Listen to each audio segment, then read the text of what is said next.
السلام عليكم ورحمة الله وبركاته.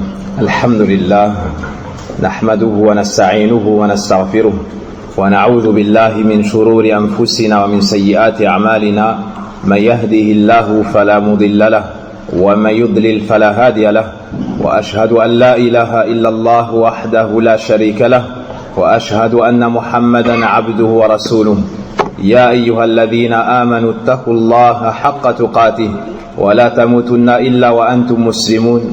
يا أيها الناس اتقوا ربكم الذي خلقكم من نفس واحدة وخلق منها زوجها وبث منهما رجالا كثيرا ونساء واتقوا الله الذي تساءلون به والأرحام إن الله كان عليكم رقيبا. يا أيها الذين آمنوا اتقوا الله وقولوا قولا سديدا يصلح لكم أعمالكم ويغفر لكم ذنوبكم ومن يطع الله ورسوله فقد فاز فوزا عظيما. أما بعد فإن أصدق الحديث كتاب الله وخير الهدي هدي محمد صلى الله عليه وسلم وشر الأمور محدثاتها وكل محدثة بدعة وكل بدعة ضلالة وكل ضلالة في النار. أعاذنا الله وإياكم من النار. فأيها المسلمون، فإني أحمد الله سبحانه وتعالى الذي أكرمنا بهذا المجلس، وأسأل الله سبحانه وتعالى أن يمن علينا أجمعين بالعلم النافع وبالعمل الصالح وأن يوفقنا إلى كل خير. Après avoir loué Allah subhanahu wa ta'ala et prié sur son noble prophète et messager Muhammad sallallahu alayhi wa sallam, j'ajoute que c'est une grande grâce d'Allah subhanahu wa ta'ala sur nos personnes, le fait qu'il nous permette de nous réunir en cette soirée afin d'évoquer un sujet ayant la plus haute importance, en demandant à Allah subhanahu wa ta'ala qu'il nous accorde la science bénéfique et les œuvres profitables. الموضوع كما قد أعلن هو أسباب النجاة يوم القيامة. Le sujet, comme ça a été annoncé, est les causes du salut le jour de la résurrection. Quelles sont les provisions à avoir dans ce bas monde pour être sauvé le jour de la rencontre avec Allah subhanahu wa ta'ala, le jour après lequel il n'y aura pas d'autre jour, le jour de la résurrection, le jour des comptes. C'est une grande question que chaque musulman se doit d'avoir présent à l'esprit. Cette question a préoccupé les plus grands de ce monde. Cette question a préoccupé les compagnons du prophète sallallahu alayhi wa sallam. En se rappelant ce sujet, il y a la vie des cœurs. En se rappelant ce sujet, il y a la disparition de l'insouciance. Ainsi, Allah tabaraka wa ta'ala dans le Coran l'a mentionné, le prophète sallallahu alayhi wa sallam dans la sunna l'a mentionné, et on trouve dans les paroles de ceux qui nous ont précédés parmi les compagnons, parmi tabi'un, atba'u tabi'in et les imams de l'islam, qui l'ont également mentionné. فإن الله لم يخلق الخلق عبث. Allah Azza wa Jal, sachez avant tout qu'il n'a pas créé toute cette création en vain, mais il nous a créé pour une grande sagesse et pour un but. Il n'y a pas plus louable que celui-ci. Et le fait de croire qu'on est dans ce bas monde sans sagesse, c'est la croyance de ceux qui n'ont pas de part en islam. Allah subhanahu wa ta'ala nous a créés pour une grande sagesse qui est وَمَا خَلَقْتُ الْجِنَّ وَالْإِنسَ إِلَّا لِيَعْبُدُونَ. Et je n'ai créé les djinns et les hommes que pour qu'ils m'adorent. Il nous a créés pour qu'on le connaisse. الله الذي خلق 7 سماوات ومن الأرض مثلهن يتنزل الأمر بينهن لتعلموا أن الله على كل شيء قدير وأن الله قد أحاط بكل شيء علما. Allah et celui qui a créé les 7 cieux. Pareillement pour les terres, l'ordre se succède entre les deux. Tout cela afin que vous sachiez qu'Allah est parfaitement omnipotent et qu'Allah embrasse toutes choses de par sa science. Donc Allah Azza wa Jal nous a créés pour qu'on le connaisse. Il nous a créés pour qu'on l'adore seul d'un culte sincère. Non pas comme le pensent ceux qui n'ont pas de part en islam. Allah Azza wa Jal les a blâmés. Allah Tabaraka wa Ta'ala dans Surat Sad nous dit وَمَا خَلَقْنَا السَّمَاءَ وَالْأَرْضِ, et nous n'avons pas créé les cieux ni la terre, وَمَا بَيْنَهُمَا بَاطِلًا, et ce qui se trouve entre les deux en vain. Allah est exempt de cela, de créer sans sagesse. ذَلِكَ ظَنُّ الَّذِينَ كَفَرُوا فَوَيْلٌ لِلَّذِينَ كَفَرُوا مِنَ النَّارِ. Donc cette croyance erronée les a poussés à ne pas se préparer pour la rencontre d'avec Allah. Parce que pour eux, on est dans ce bas monde, on vit, on meurt et il n'y a pas de suite. Et il n'y a pas de suite. Cette croyance erronée pousse le serviteur à sa perdition dans ce bas monde et dans l'au-delà. Quant au croyant, lui, il sait qu'Allah Azza wa Jal fait avec sagesse et que tout ce qu'il a créé dans les cieux, dans les profondeurs des mers, sur la terre, c'est pour une grande sagesse. Et que nous sommes là pour adorer Allah Azza wa Jal seul, d'un culte sincère. C'est pour ça qu'il a fait les éloges de ses serviteurs, du fait qu'ils méditent sur la création, et que cela les pousse à une bonne natija, à un bon résultat. Dans Surat Al-Imran, Inna fi khalqis samawati wal ard, wa ikhtilafil layli wan nahari la ayatin li ulil albab. Allah subhanahu wa ta'ala nous dit, sur la traduction des sens de ces versets, il y a en la création des cieux et de la terre, et de la succession ou de la diversité des nuits et des jours, des signes pour ceux qui réfléchissent, pour les gens doués d'intelligence. Alladhina yadhkuruna Allaha qiyaman wa qu'udan wa ala junubihim. Puis Allah nous mentionne de leurs actions, il mentionne Allah subhanahu wa ta'ala et l'évoque étant debout, assis sur leurs flancs. وَيَتَفَكَّرُونَ فِي خَلْقِ السَّمَاوَاتِ وَالْأَرْضِ, et ils méditent sur la création des cieux et de la terre. Quel est le résultat? Quel est le résultat? Allah Azza wa Jal nous dit رَبَّنَا مَا خَلَقْتَ هَذَا بَاطِلًا, ô notre Seigneur, tu n'as pas créé tout cela en vain. Voici la bonne croyance. Tu n'as pas créé tout cela en vain.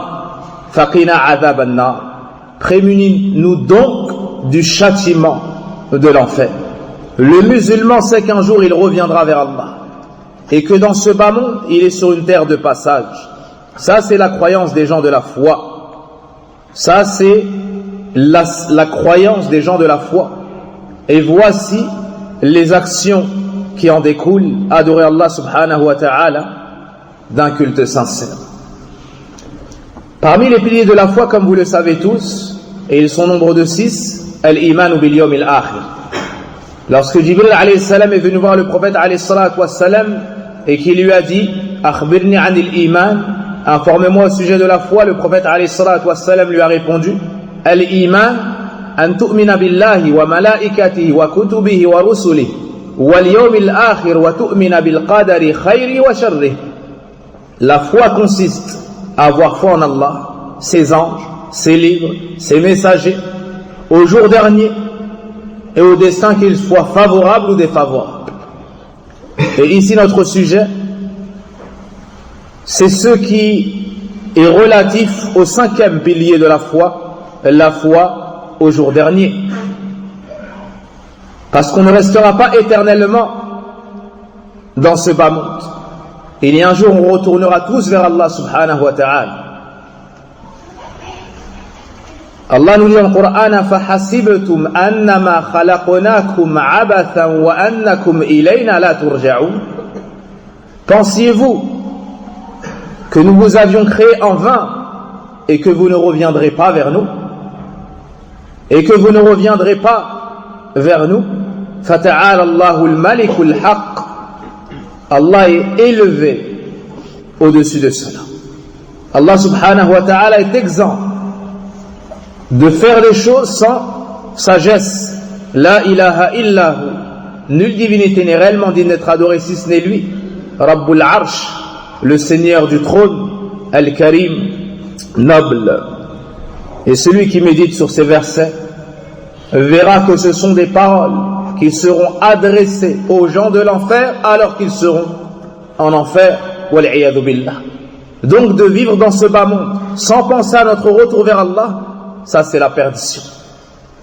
C'est la cause du péché, du délaissement de l'adoration d'Allah Azza wa Jal et de la droiture. Ayahsabu al-insanu an yutraka suda. Dans Surat Al-Qiyamah, Allah nous dit, sur la traduction des sens de ce verset, l'homme pense-t-il qu'on le délaissera ainsi?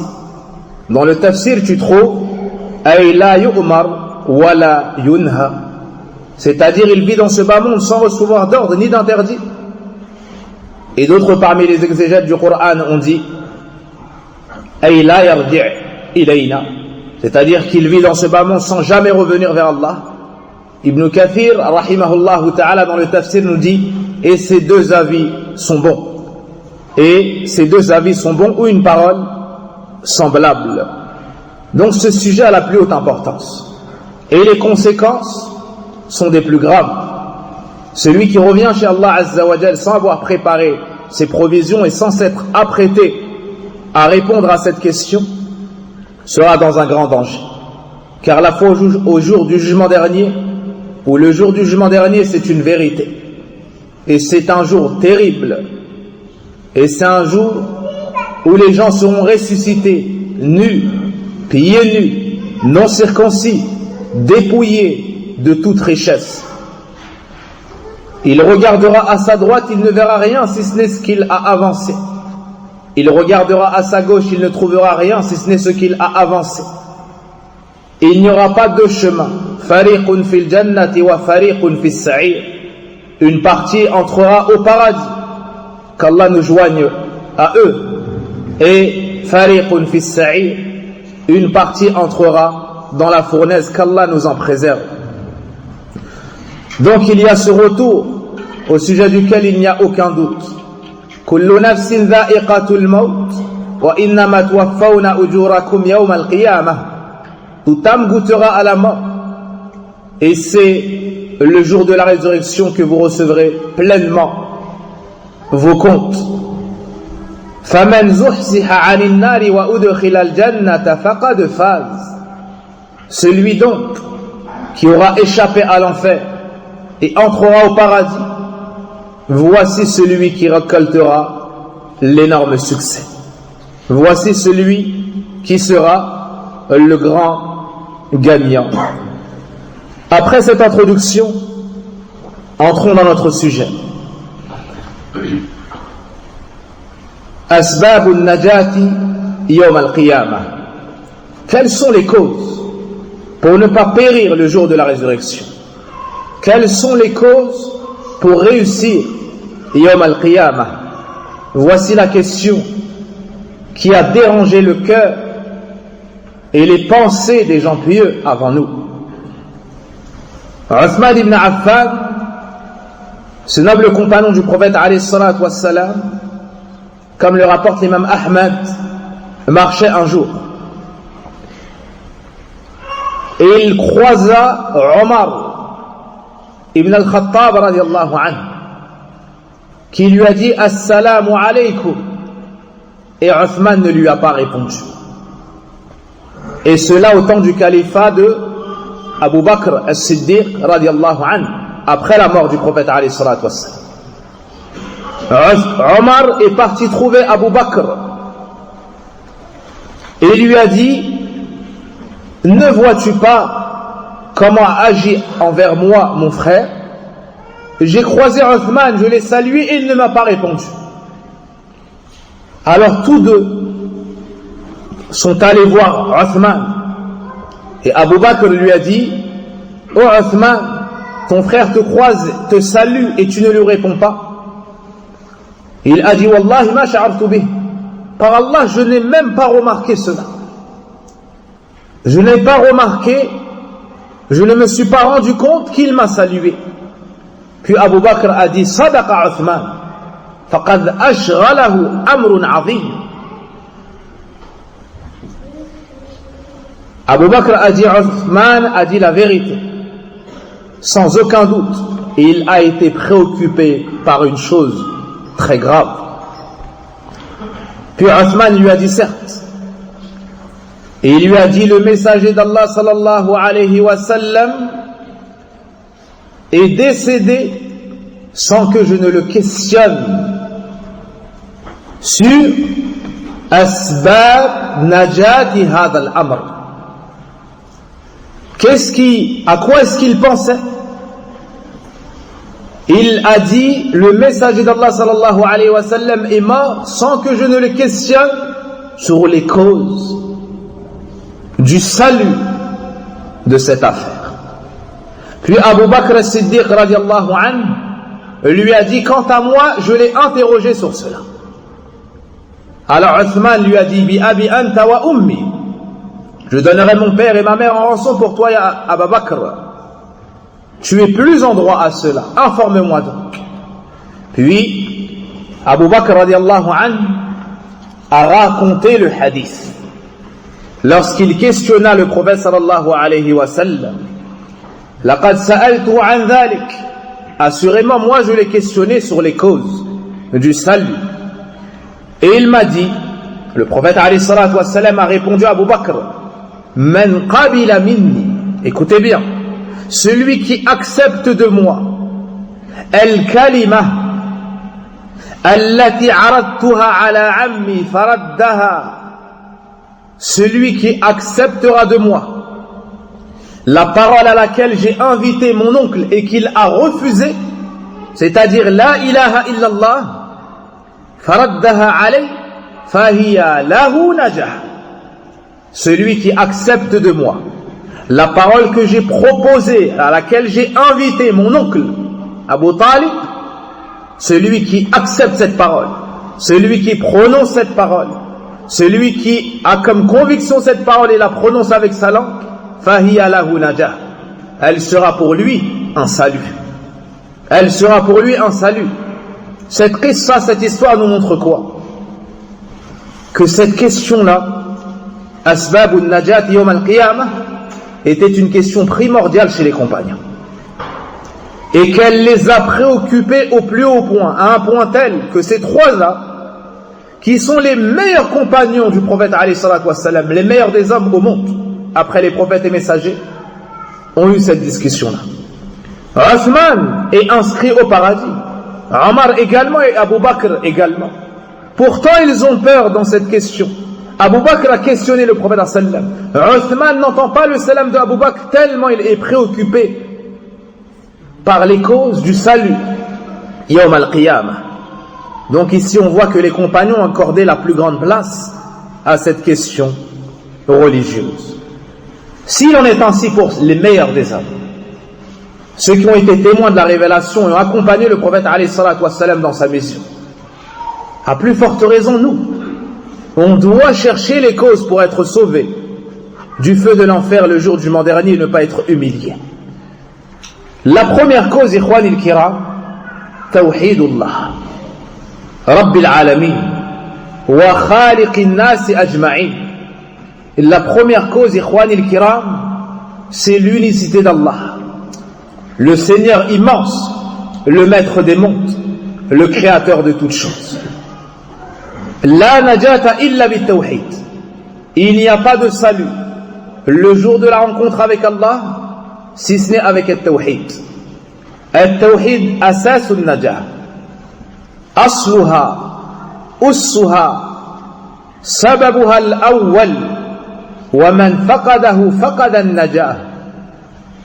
Le tawhid, c'est le socle, la base, la cause première du salut. Et celui qui rencontre Allah le jour dernier sans tawhid, il n'y aura pas de salut pour lui. Et la parole du tawhid, la ilaha illallah, C'est la clé du paradis. C'est la sagesse pour laquelle Allah nous a tous créés. Celle pour laquelle il a envoyé les messagers et révélé les livres. Il nous dit dans son livre وَمَا خَلَقْتُ الْجِنَّ وَالْإِنسَ إِلَّا لِيَعْبُدُونَ. Et je n'ai créé les djinns et les hommes que pour qu'ils m'adorent. Ibn Abbas nous dit, tout ordre qui est venu dans le Coran, nous invitant au tawhid, ou plutôt nous invitant à l'adoration d'Allah, est en réalité un ordre du tawhid. Donc je n'ai créé les djinns et les hommes que pour qu'ils m'adorent, c'est-à-dire que pour qu'ils m'unifient d'un culte sincère. Allah nous dit encore, وَلَقَدْ بَعَثْنَا فِي كُلِّ أُمَّةٍ رَسُولًا أَنِ اعْبُدُوا اللَّهَ وَاجْتَنِبُوا الطَّاغُوتَ. Et nous avons envoyé dans chaque communauté un messager pour leur dire, n'adorez qu'Allah et éloignez-vous de tout ce qui est adoré en dehors de lui. وَمَا أَرْسَلْنَا مِنْ قَبْلِكَ مِنْ رَسُولٍ إِلَّا نُوحِي إِلَيْهِ أَنَّهُ لَا إِلَهَ إِلَّا أَنَا فَاعْبُدُونِ. Et nous n'avons envoyé avant toi de messagers si ce n'est en lui révélant, nulle divinité n'est réellement digne d'être adorée si ce n'est moi, adorez-moi donc. Pour cela Allah Azza wa Jal nous a créés. Pour cela Allah a envoyé les messagers et les prophètes à leur peuple. Pour cela il a révélé l'ensemble des livres. Pour cela il a légiféré cette législation noble, pure et complète. Il ne suffit pas de dire la ilaha illallah pour être sauvé yawm al-qiyamah. Mais il faut comprendre cette parole. Et il faut avoir comme croyance le sens de cette parole. Et il faut adorer Allah en fonction de ce qui découle de cette parole. Donc quel est le sens de la ilaha illallah? La ma'bouda bihaqqin illallah. Nulle divinité n'est réellement digne d'être adorée si ce n'est Allah. Allah nous dit dans le Coran وَإِذْ قَالَ إِبْرَاهِيمُ لِأَبِيهِ وَقَوْمِهِ إِنَّنِي بَرَاءٌ مِّمَّا تَعْبُدُونَ إِلَّا الَّذِي فَطَرَنِي فَإِنَّهُ سَيَهْدِينِ. Et lorsqu'Ibrahim dit à son père et son peuple, je désavoue totalement ce que vous adorez, si ce n'est celui qui m'a créé. Ça c'est la ilaha illallah. Renier le droit à l'adoration pour tout autre que Allah et affirmer que le seul qui mérite d'être adoré est Allah. وَقَضَى رَبُّكَ أَلَّا تَعْبُدُوا إِلَّا إِيَّاهُ. Ça c'est le sens de la ilaha illallah. Et ton Seigneur a décrété que vous n'adoriez que lui. Donc voici la cause première du salut. Wahb ibn Munabbih, un des pieux prédécesseurs, a été questionné. Alaysa la ilaha illallah miftah al-jannah? Miftah al-jannah, n'est-ce pas que la ilaha illallah est la clé du paradis? Il a répondu bala, certes. Walakin ma min miftahin illa wa lahu asnan. Mais il n'y a pas de clé si ce n'est avec des dents. Fa in ji'ta bimiftahin lahu asnan futiha lak. Ainsi, si tu arrives le jour de la résurrection avec une clé comprenant des dents, c'est-à-dire en ayant respecté la ilaha illallah, en ayant dit la ilaha illallah avec science, avec certitude, avec amour, en ayant agi en fonction de ce qui découle de la ilaha illallah. In ji'ta bimiftahin lahu asnan futiha lak. Si tu viens avec les conditions de la ilaha illallah le jour dernier, on t'ouvrira. Fa illa lam yuftah lak. Dans le cas contraire, on ne t'ouvrira pas. Donc il faut venir avec la ilaha illallah, mais avec les conditions de la ilaha illallah. Avec la science, avec la certitude, avec la sincérité, avec la véracité, en acceptant cette parole, avec la soumission. Naam, il faut venir avec ces conditions. La ilaha illallah n'est pas une parole qu'on prononce dénuée de sens. Il faut comprendre cette parole et réunir ces conditions. Allah nous dit encore الذين آمنوا ولم يلبسوا إيمانهم بظلم أولئك لهم الأمن وهم مهتدون. Ceux qui ont cru et n'ont point troublé leur foi par quelque injustice, ceux-là auront la sécurité et ceux-là sont les bien guidés. Ceux qui viennent avec la foi, avec le tawhid, et ne troublent pas leur foi par quelque injustice, c'est-à-dire par le shirk, comme dans l'explication du prophète alayhi salatu wassalam lui-même. Quelle sera leur récompense? La sécurité. Ils auront la sécurité dans ce bas monde, la sécurité dans leur tombe et la sécurité le jour de la résurrection. Ils seront bien guidés dans ce bas monde, dans leur tombe et le jour de la résurrection. Mu'adh ibn Jabal nous dit كنت رديف النبي صلى الله عليه وسلم على حمار. Un jour j'étais en croupe derrière le messager d'Allah صلى الله عليه وسلم sur un âne. فقال لي يا معاذ, c'est alors qu'il me dit, ô Mu'adh, أتدري ما حق الله على العباد وما حق العباد على الله? Sais-tu quel est le droit d'Allah sur ses serviteurs et quel est le droit des serviteurs sur Allah? قلت الله ورسوله أعلم. J'ai donc dit, Allah et son messager sont plus savants. فقال لي حق الله على العباد أن يعبدوه ولا يشركوا به شيئا. Il m'a donc dit le droit d'Allah sur ses serviteurs, qu'ils l'adorent sans jamais rien lui associer, sans jamais commettre de shirk, sans jamais donner d'égal à Allah, sans jamais prendre le droit d'Allah pour l'attribuer à une créature d'Allah.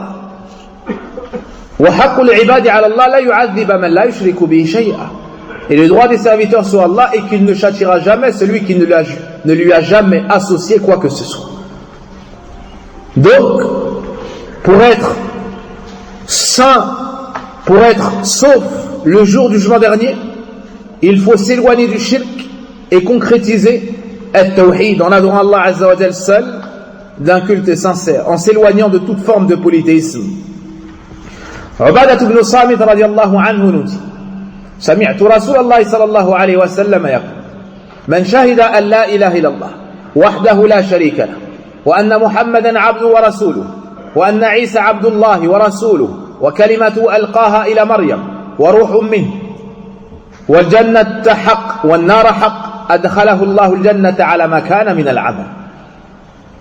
Le message d'Allah sallallahu alayhi wa sallam a dit, celui qui atteste qu'il n'y a point de divinité réellement digne d'être adoré si ce n'est Allah, seul, sans associé, que Mohammed est le serviteur et messager d'Allah, que Isa est le serviteur et messager d'Allah, et sa parole insufflée à Maryam, ou donnée à Maryam, et une âme émanant de lui, c'est-à-dire parmi les âmes qu'Allah a créées, et que Isa est la parole d'Allah, c'est-à-dire qu'Allah a créé Isa par une parole qui est kun.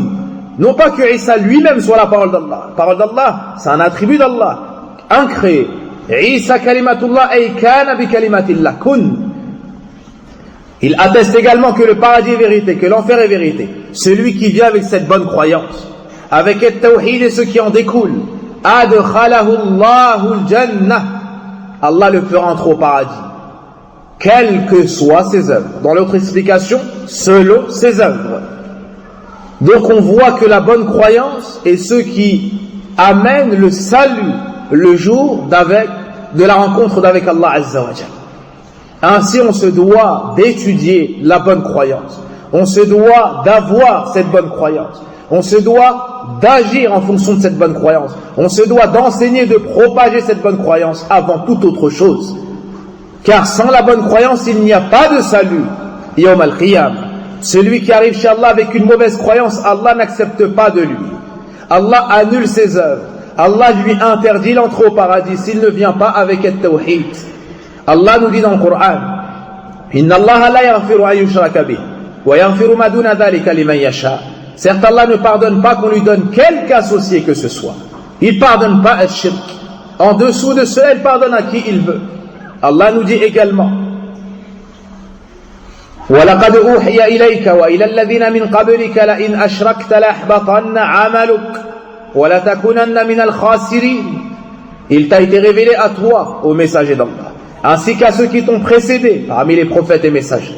Si tu commets le shirk, toutes tes œuvres deviendront vaines et tu seras du nombre des perdants.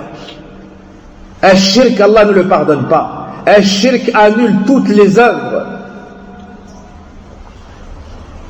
Le prophète alayhi salatu wassalam nous dit Man laqi Allah yushriku bi shay'an dakhala an-nar. Celui qui rencontre Allah en lui associant quoi que ce soit entrera en enfer.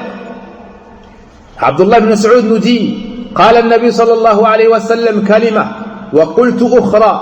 Puis il nous mentionne cette parole et il dit وأنا قلت ومن لقي الله لا يشرك به شيئا دخل الجنة.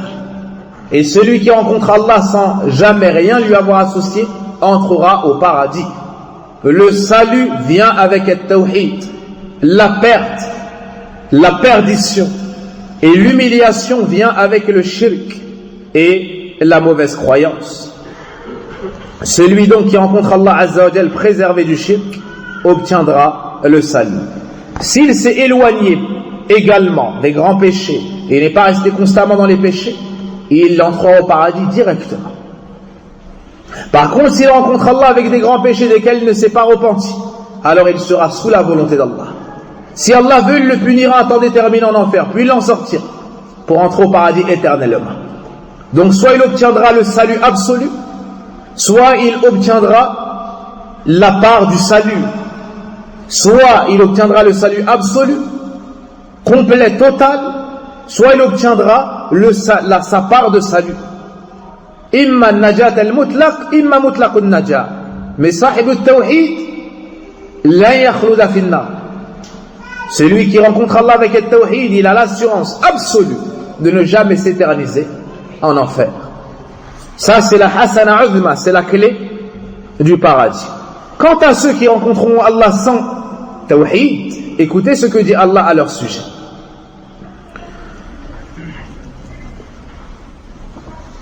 إنه من يشرك بالله فقد حرم الله عليه الجنة ومأواه النار وما للظالمين من أنصار إن لله وإنا إليه راجعون نسأل الله العافية. Certes, celui qui commet le shirk, Allah lui a interdit l'entrée au paradis. Le paradis pour lui il est haram. Il a perdu le salut sous toutes ses formes. Dans un autre verset, dans Surat Fatir, والذين كفروا لهم نار جهنم لا يقضى عليهم فيموت ولا يخفف عنهم من عذابها كذلك نجزي كل كفور. Ainsi, celui qui rencontre Allah Azza wa Jal sans tawhid, il n'a pas de salut. La deuxième cause pour obtenir le salut yawm al-qiyamah, ittiba' al-sunnah, luzum sunnati an-nabiy sallallahu alayhi wa sallam, suivre la voie du prophète alayhi salatu wa sallam, se cramponner à la sunna du prophète alayhi salatu wa sallam, veiller à n'adorer qu'Allah, et cela qu'à la manière dont nous a enseigné le prophète Mohammed sallallahu alayhi wa sallam. Ainsi, il nous faut étudier qui est le prophète alayhi salatu wa sallam, quel est son nom, à quoi est-ce qu'il nous a appelés, où est-ce qu'il a vécu, quel était son message, son comportement, comment est-ce qu'il a adoré Allah. On doit étudier cela pour pouvoir le suivre. Par contre, celui qui ignore qui était le prophète sallallahu alayhi wa sallam, comment est-ce qu'il pourra le suivre? Le prophète Muhammad ibn Abdullah ibn Abdul Muttalib al-Hashimi al-Qurashi qudwatuna wa imamuna sayyidul awwalina wal akhirin wa imamul muttaqin. C'est le messager d'Allah, c'est notre exemple. C'est le meilleur de la création d'Allah Azza wa Jal, Khalilur Rahman. Allah nous dit dans le Coran, laqad kana lakum fi rasulillahi uswatun hasana liman kana yarju Allah wal yawm al-akhir wa dhakara Allah kathira. Vous avez un parfait exemple à suivre en la personne du messager d'Allah. C'est le parfait exemple. On doit le connaître, on doit le suivre, on doit questionner sur ses adorations, sur sa croyance, sur ses paroles, sur ses faits et gestes, afin de le prendre pour exemple. Allah nous dit également وَمَا آتَاكُمُ الرَّسُولُ فَخُذُوهُ وَمَا نَهَاكُمْ عَنْهُ فَانْتَهُوا. Et ce que le messager d'Allah vous donne, prenez-le, et ce qu'il vous interdit, abstenez-vous-en. Il nous dit aussi ittabi'u ma unzila ilaykum min rabbikum wa la tattabi'u min dunihi awliya. Suivez ce qui vous a été révélé de la part de votre Seigneur. Les exégètes du Coran ont dit, c'est-à-dire le Coran et la Sunna. C'est-à-dire le Coran et la Sunna. Ainsi tu comprends l'égarement total de la secte non musulmane de ce qu'on appelle el Qur'aniyoun.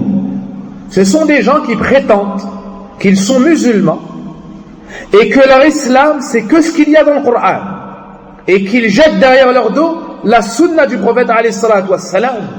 Subhanallah, comment est-ce qu'un musulman pourrait prétendre être musulman en faisant scission avec la voie de celui qui nous a été envoyé pour enseigner l'islam et le Coran?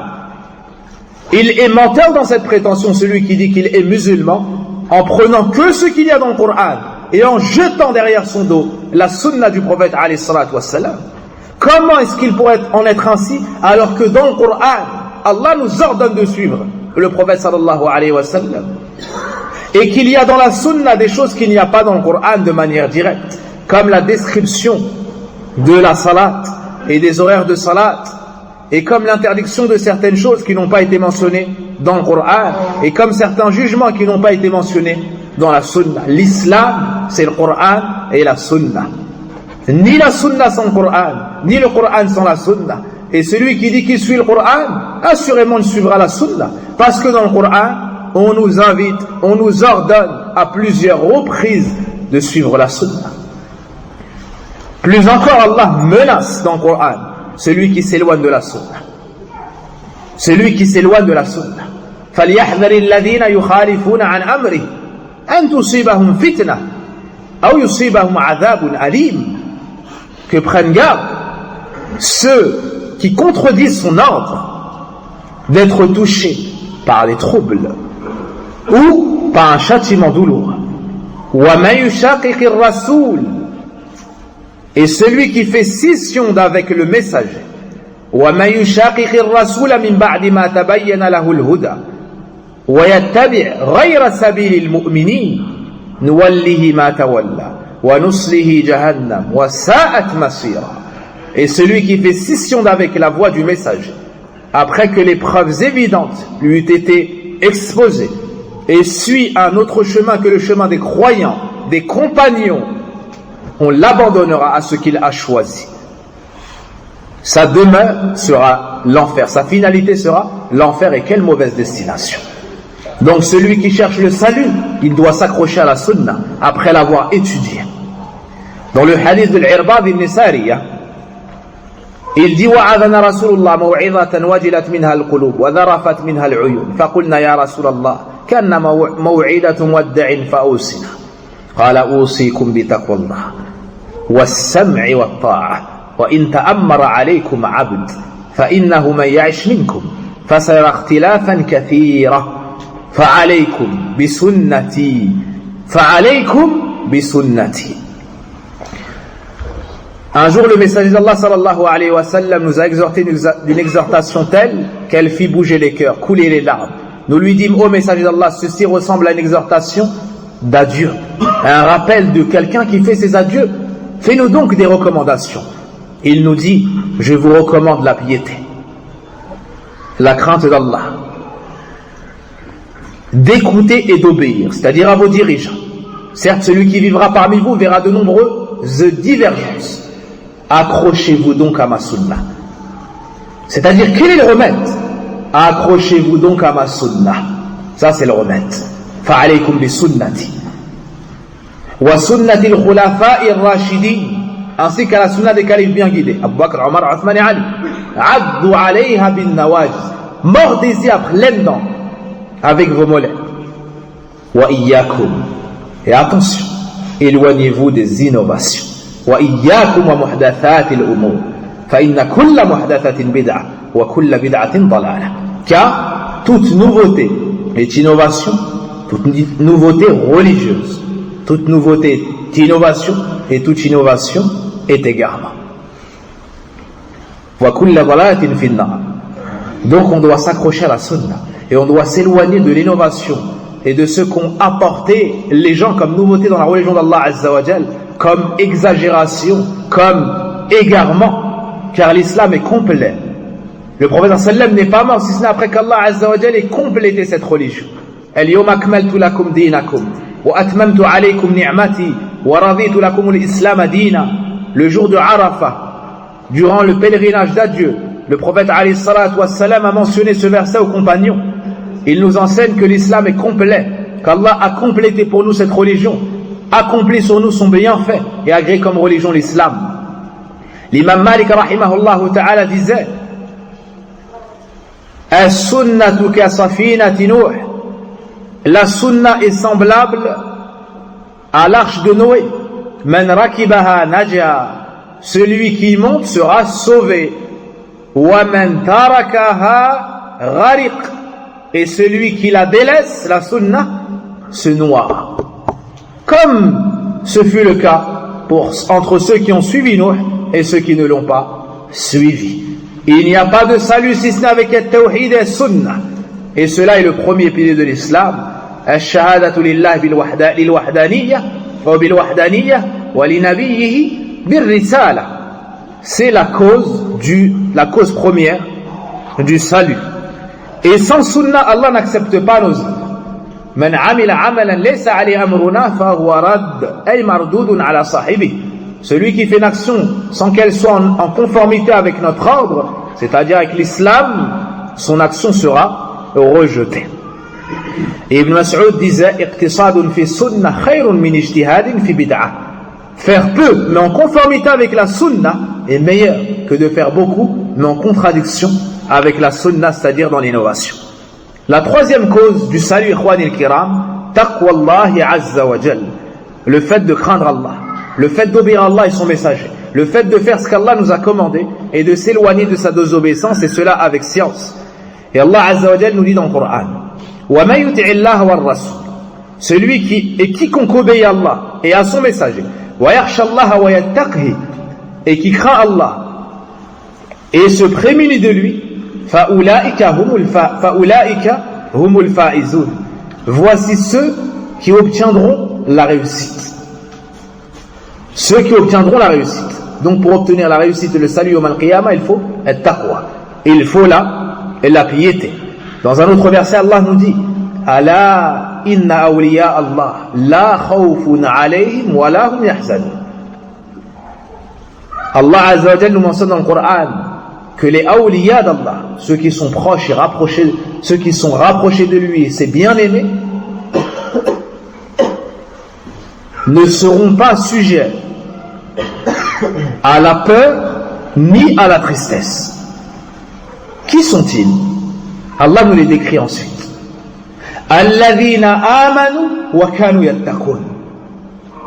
Ceux qui avaient la foi et la piété. Donc si tu veux obtenir le succès au al-Qiyamah, ne pas être attristé ni humilié, obtenir le salut, il te faut la piété. Il te faut la piété, obéir à Allah subhanahu wa ta'ala et s'éloigner de sa désobéissance. Dans un autre verset, وَيَوْمَ الْقِيَامَةِ تَرَى الَّذِينَ كَذَبُوا عَلَى اللَّهِ وُجُوهُهُمْ مُسْوَدَّةٌ. Et le jour de la résurrection, tu verras ceux qui ont menti sur Allah. Tu verras leur visage assombri ou noir. Alaysa fi jahannam, n'est-ce pas dans le feu, dans l'enfer, mathwa al-mutakabbirin, la finalité ou la demeure des orgueilleux. Puis on nous dit wa yunajji Allahu alladhina ittaqaw, et Allah sauvera et Allah accordera le salut à ceux qui ont été pieux. Ainsi la piété est la troisième cause du salut. فنسأل الله عز وجل بأسمائه الحسنى أن يجعلنا أجمعين من المتقين.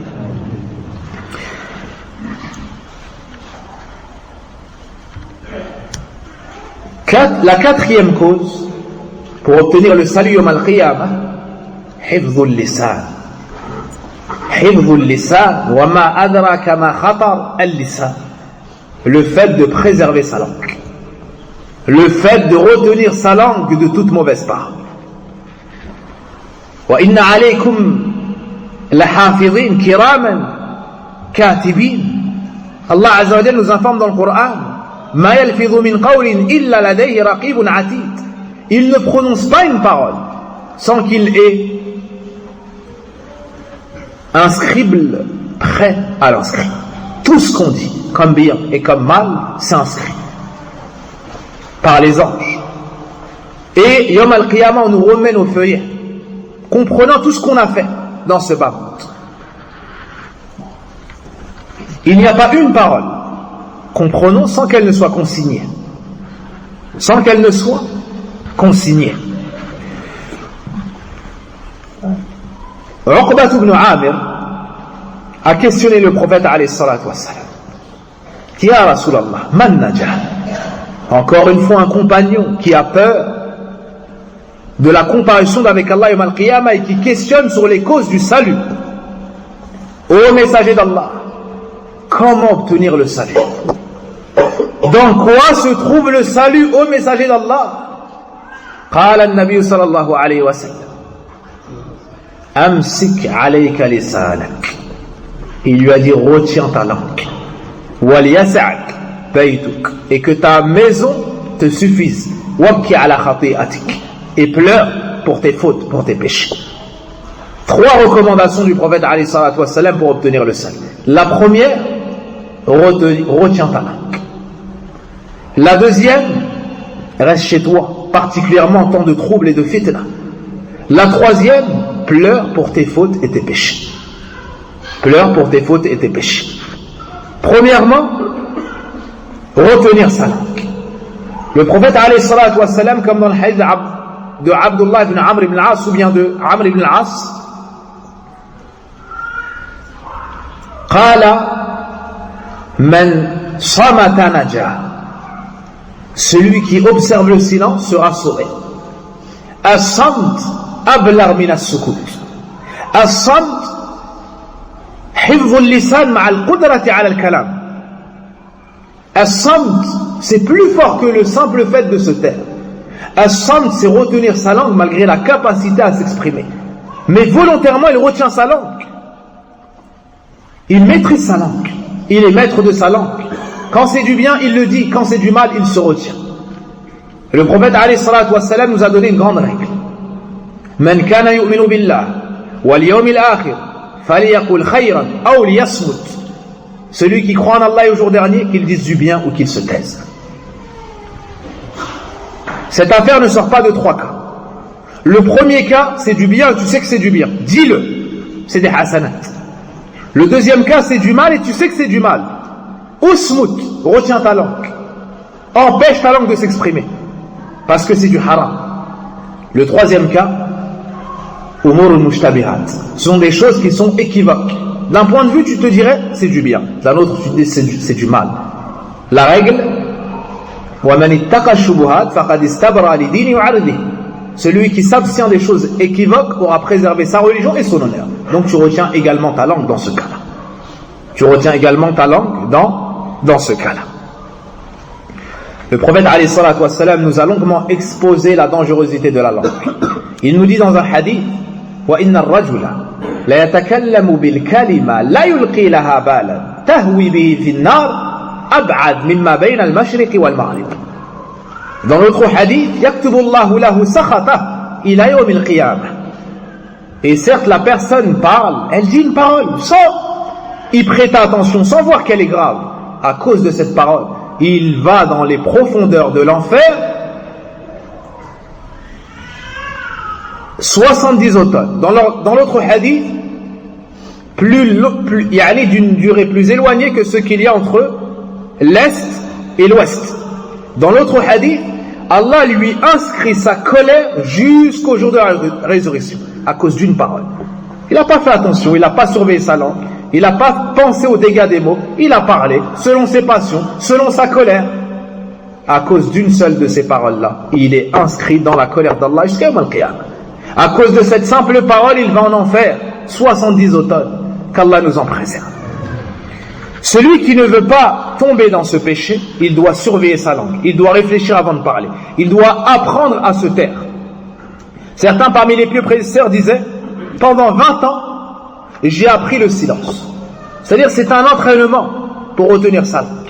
Certains parmi les anciens, tu pouvais compter ce qu'ils disaient par jour. Tu pouvais compter ce qu'ils disaient par jour. Ils avaient considération. La considération est là. Et ils avaient toujours présent à l'esprit la dangerosité de cette langue. Le prophète sallam nous dit chaque jour ou chaque matin, les membres s'adressent à la langue et lui disent: crains Allah, nous sommes sous toi. Si tu observes la droiture, nous l'observerons, et si tu t'égares, nous nous égarerons. Chaque matin, parce que les membres observent le chemin de la langue. La 5e cause du salut, tadhakkur yawm al-qiyamah wal wuquf bayna yaday Allah, le fait de se rappeler le jour de la résurrection, le jour où nous allons comparaître devant Allah Azza wa Jal, le fait de se rappeler la mort et ce qu'il y aura après la mort.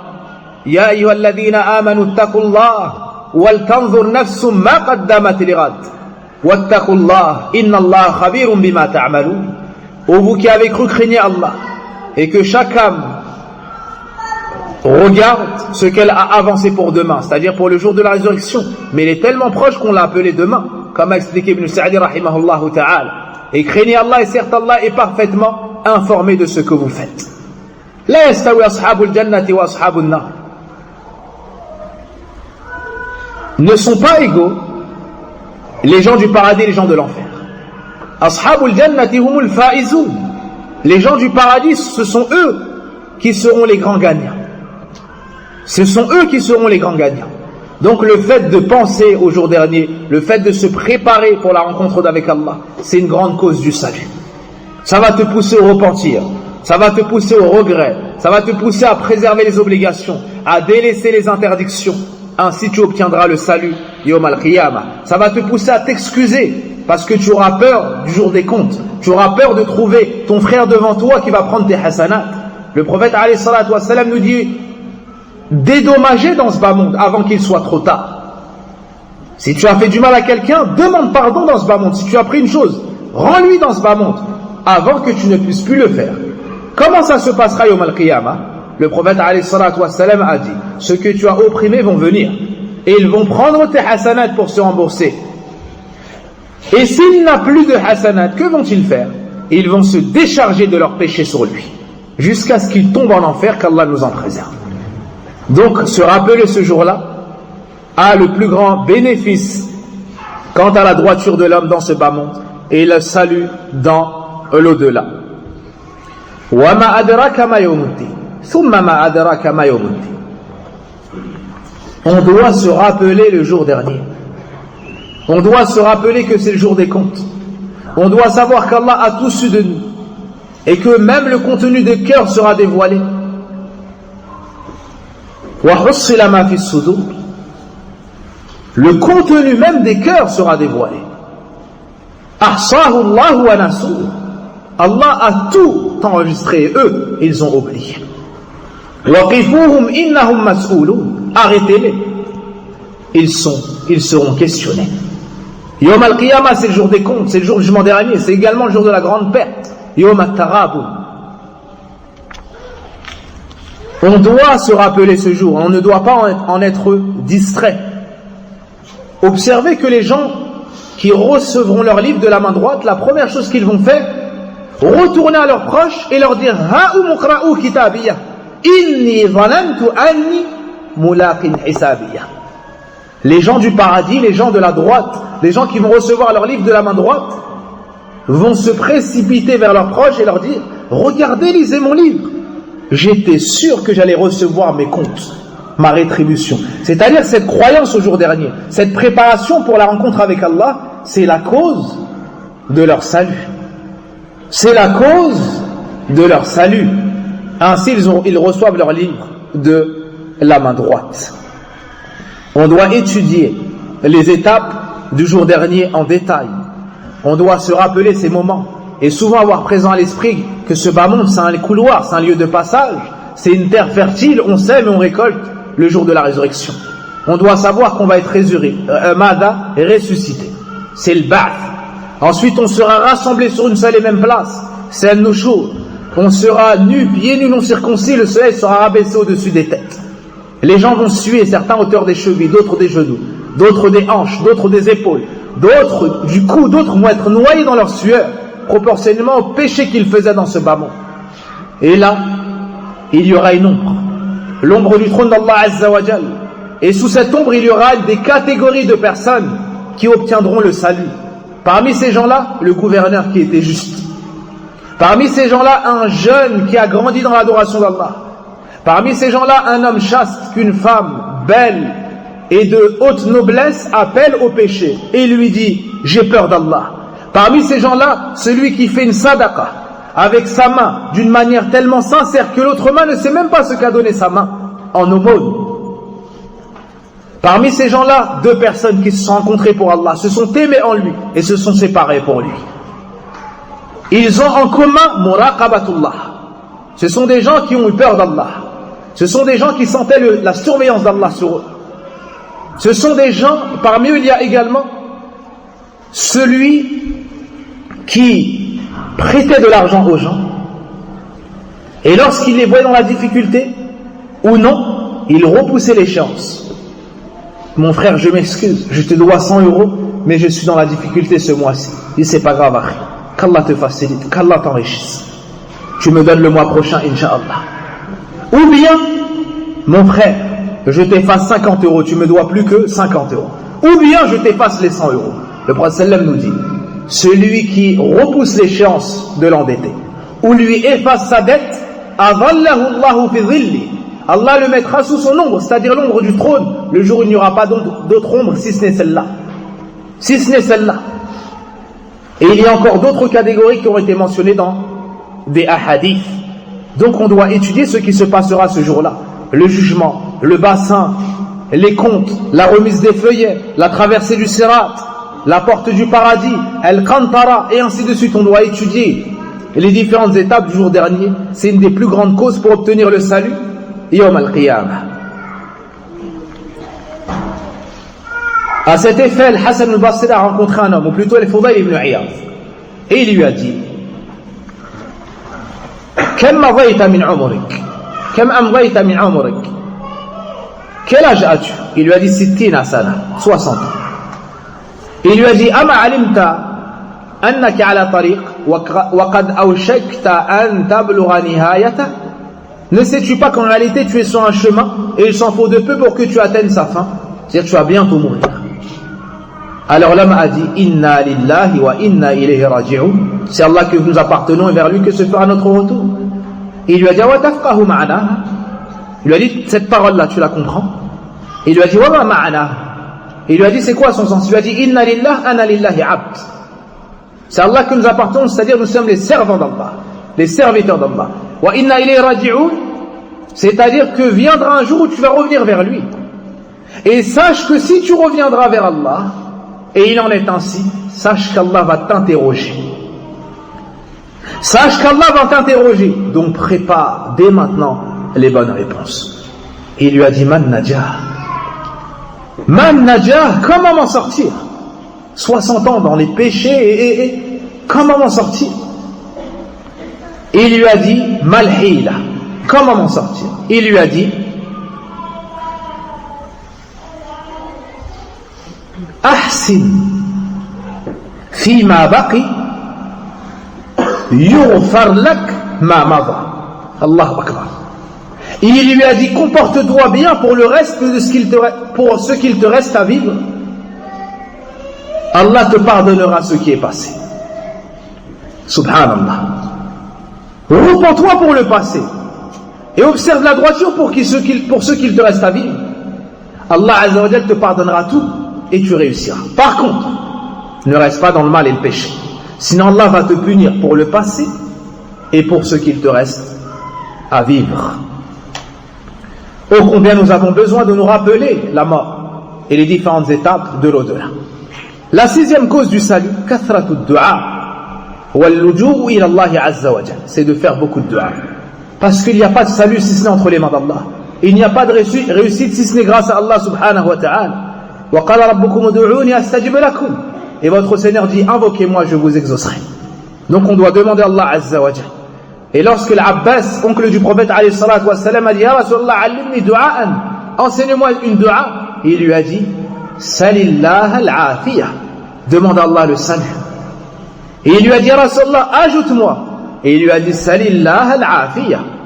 Ya Rasulallah, ajoute-moi. Et il lui a dit, Ya Abbas, Amma Rasulillah, Salillah al-afiyah. 3 fois il lui a demandé, 3 fois il lui a dit, demande à Allah le salut. Donc on doit demander à Allah subhanahu wa ta'ala, parce que personne n'obtiendra le salut par sa force, par son intelligence.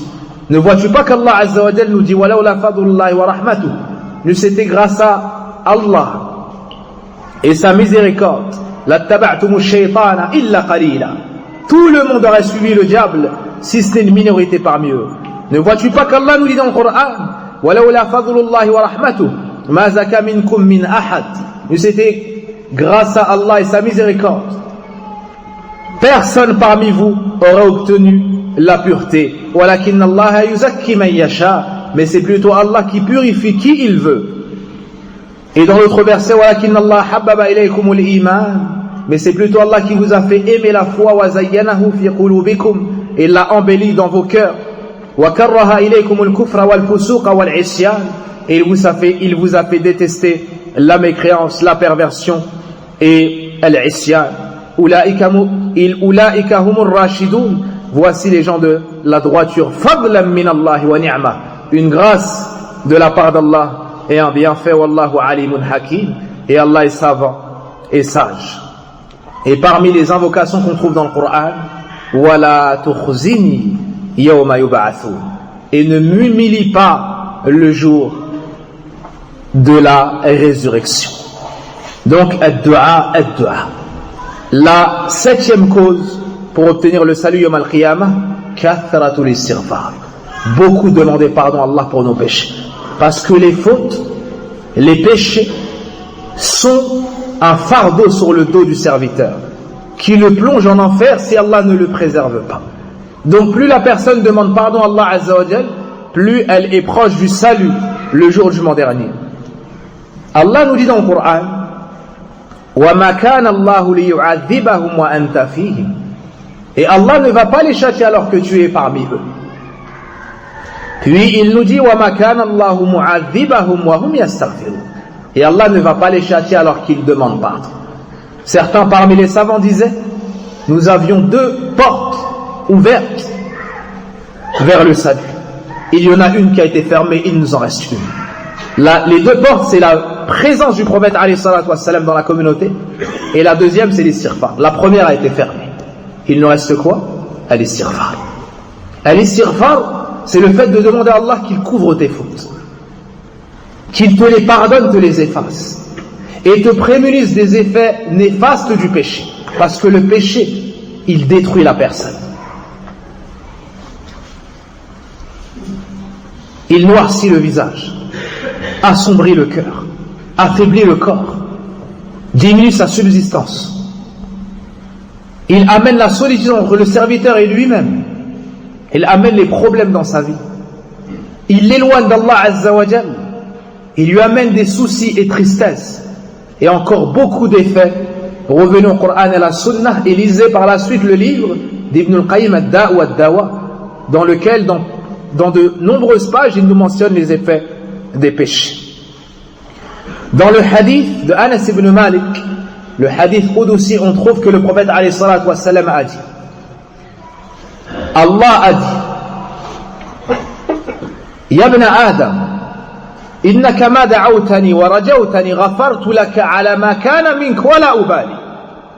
Ô fils de Adam, tant que tu m'invoqueras et tant que tu espéreras en moi, je te pardonnerai quels que soient tes péchés sans y prêter attention. Allahu Akbar. Allahu Akbar. Tant que tu demandes pardon à Allah Azza wa Jalla, Allah te pardonne. Dans le hadith, Adnaba abdun faqala rabbi ighfirli faqala Allah alima abdi anna lahu rabbun ya'khudhu bidhanb wa yaghfiru dhanba thumma adnab فقال رب اغفر لي قال الله علم عبدي أن له رب يأخذ بالذنب ويغفر الذنب ثم أذنب فقال الله علم عبدي أن له رب يأخذ بالذنب ويغفر الذنب فليعمل عبدي ما شاء قد غفرت له. أي ما دام على هذه الحالة، ما دام تائبا مستغفرا منيبا غفرت له. Et dans le hadith, on trouve que le serviteur a fait un péché, puis il a dit au Seigneur, pardonne-moi. Allah dit, mon serviteur a su qu'il avait un Seigneur qui pardonnait les péchés, mais qui châtiait aussi pour les péchés.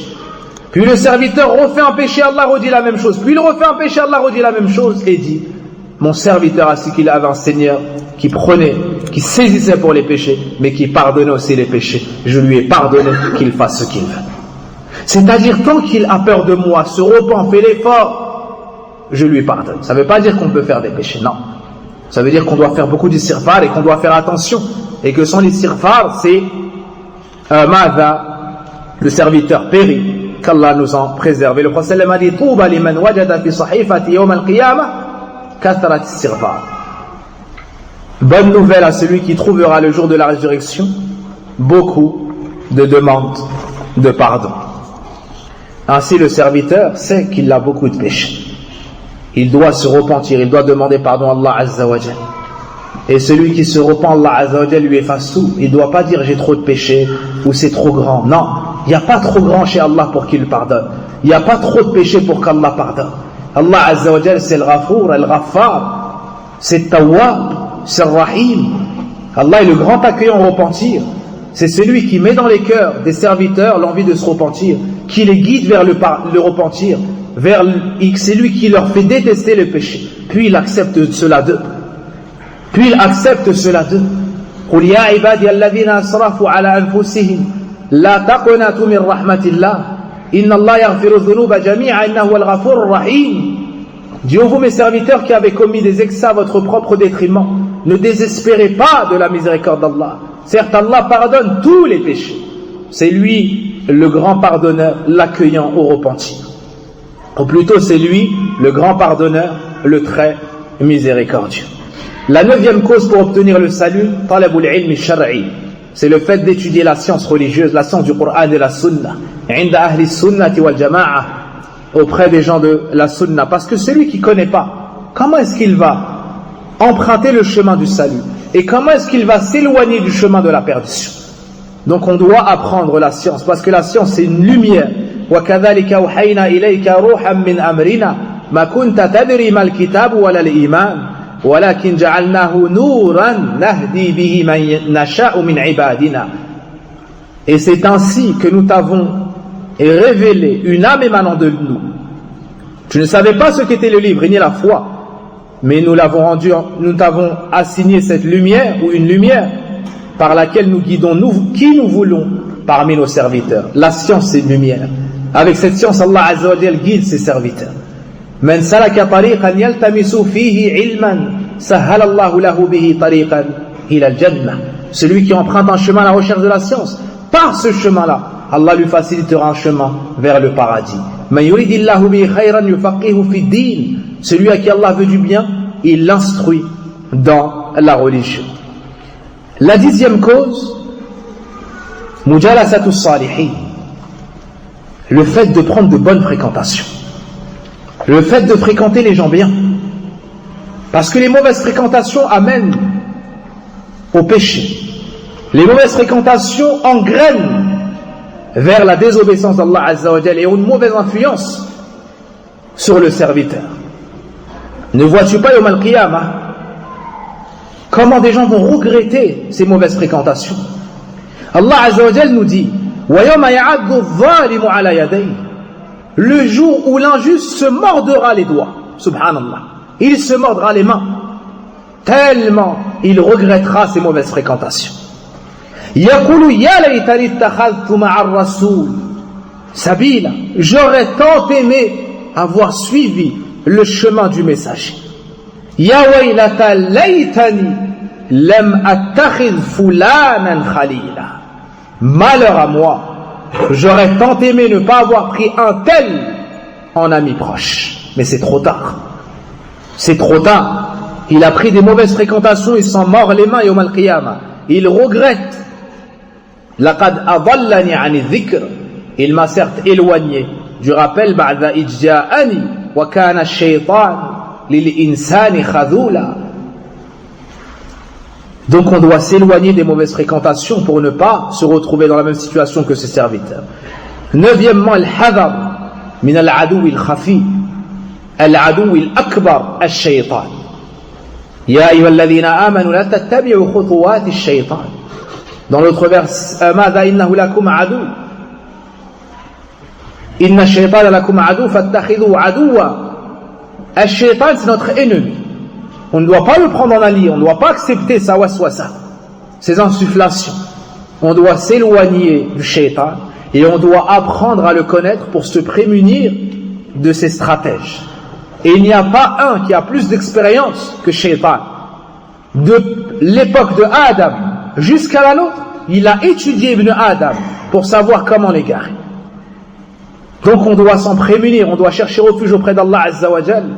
Et il y a un excellent livre après le Coran et la Sunna sur ce sujet-là, Irathatul Lahfan d'Ibn al-Qayyim rahimahullah ta'ala. Il y a encore beaucoup d'autres causes. On va finir sur certains points parce qu'il me semble que le temps à partie s'est écoulé. Il y a Husnul Khuluq.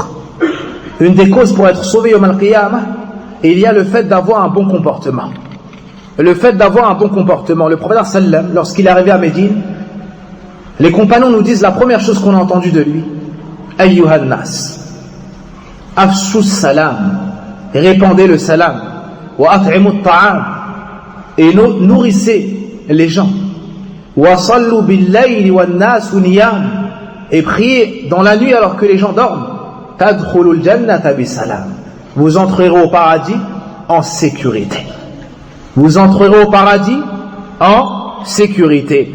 Parmi les causes dhikrullah, le fait de beaucoup mentionner Allah Azza wa Jal, c'est un rempart contre Shaitan dans ce bas monde et contre l'enfer dans l'au-delà.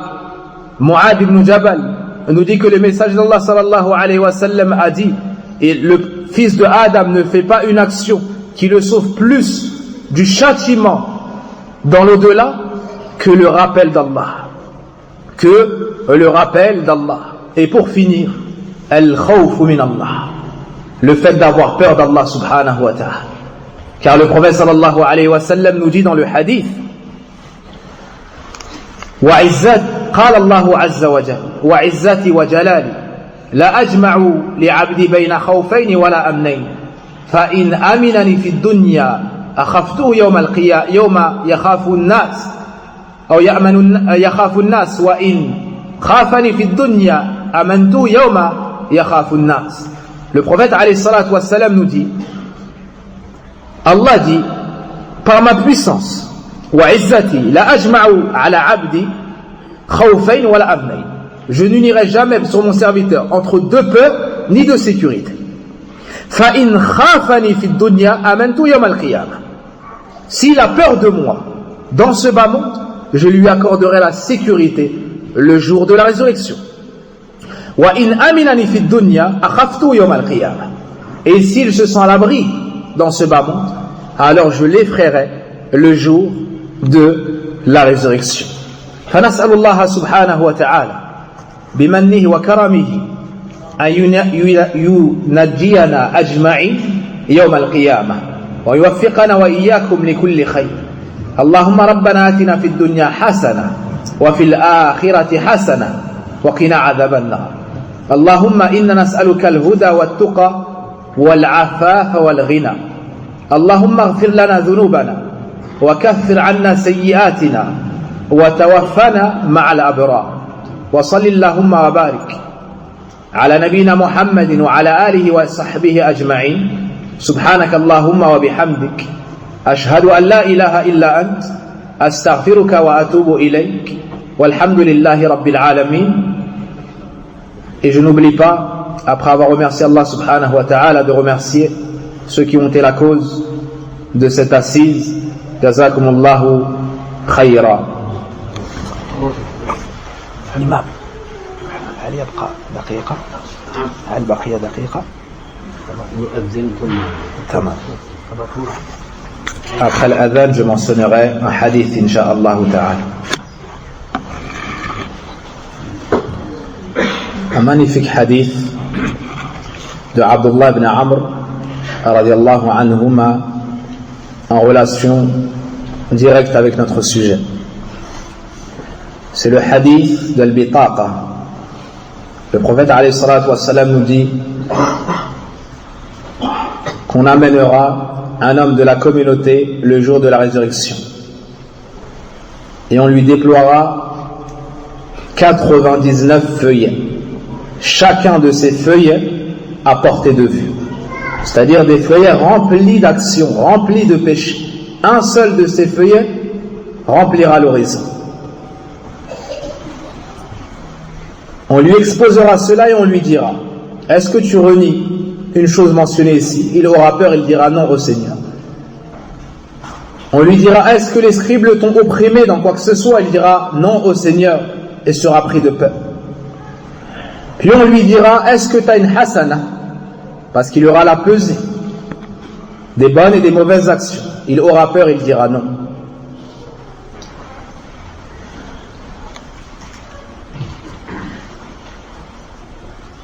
Alors on mettra ces 99 feuillets sur un plateau de la balance.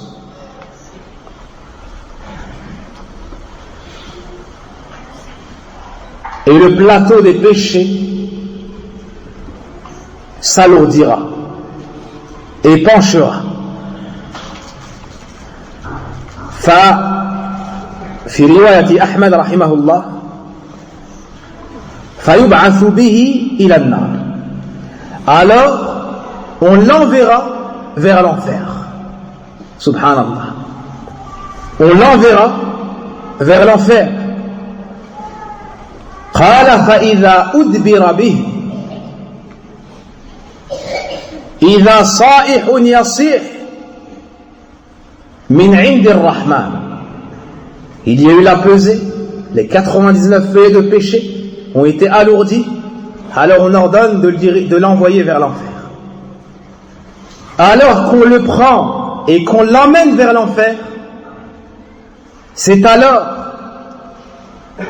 qu'on s'écrie, et qu'on entend crier ou à voix élevée auprès du tout miséricordieux. صائح يصيح من عند الرحمن يقول لا تعجلوا لا تعجلوا, pour dire ne vous empressez pas, ne vous empressez pas. فإنه قد بقي له. Subhanallah. On dira ne vous précipitez pas, ne vous précipitez pas de l'emmener vers l'enfer, il lui reste quelque chose, c'est-à-dire pour la peser, il lui reste quelque chose. فيؤتى ببطاقة فيها لا إله إلا الله, et on apportera une carte sur laquelle sera inscrite لا إله إلا الله. فتوضع مع الرجل في كفة. Il y a les 99 sur un plateau de la balance. On va prendre cette carte sur laquelle est écrit La ilaha illallah, et on va prendre cet homme, ce serviteur, et les deux on les mettra sur la balance. Cet homme-là, ainsi que cette carte avec la parole du tawhid dessus.